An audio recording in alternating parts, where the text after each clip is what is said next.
Thank you, Cian Corla.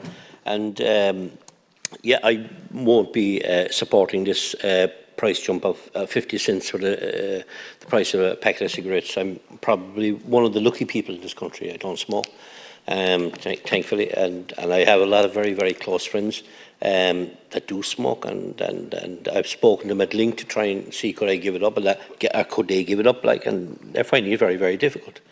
And I think we need to look at educating people, not punishing people.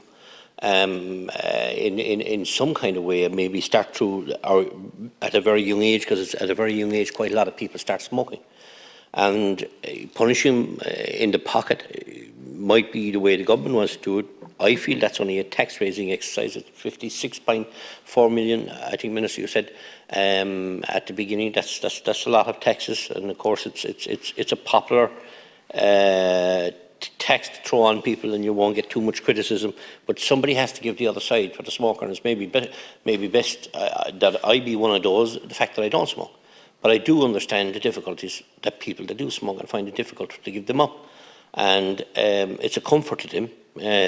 Some people, you know, they're ordinary everyday people like ourselves, more are at home and finding it difficult and anxious, and you know, a cigarette, it tends to relax them. You know, if that's what it takes, that's what it takes. But it's very hard it's very easy for us just to throw 50 cents every time there's a budget. It's 50 cents or €1, 50 cents or whatever, you know, along the line, taking the price of cigarettes to €15.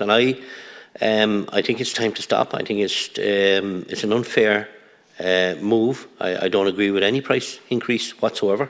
I think it's time to take a step back, look at this come at it from another angle, maybe set up an expert group to do that, not just hang on to the next budget and throw another 50 cents on it and say that'll do the trick. You don't, because as you heard previous deputies saying that there's more people turning to smoking, so it obviously hasn't worked.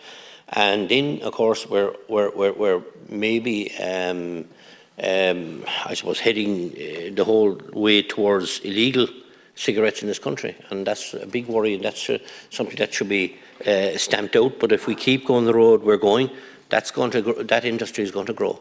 And for tomorrow morning, for the man or the woman who, you know, would like a smoke, now pull up at the filling station, they'll get hit one way. If they go to bed tomorrow evening and put on the home heating, they'll get hit another way. And if they want to sit down for a cigarette, they're getting hit another way. So I can tell you, whatever benefits they're getting out of this budget, they're sure getting hammered left, right and centre in other ways. And there is people like others, some obviously don't have mental health issues, more have mental health issues. And sometimes a cigarette is a very small thing to take to help them, you know, get through the day. And we're putting you know, the cigarette out of their price range, and making life extremely and far more difficult than it should be for some. And as I said, I won't be supporting that. I didn't support it last year, and I won't support it this year.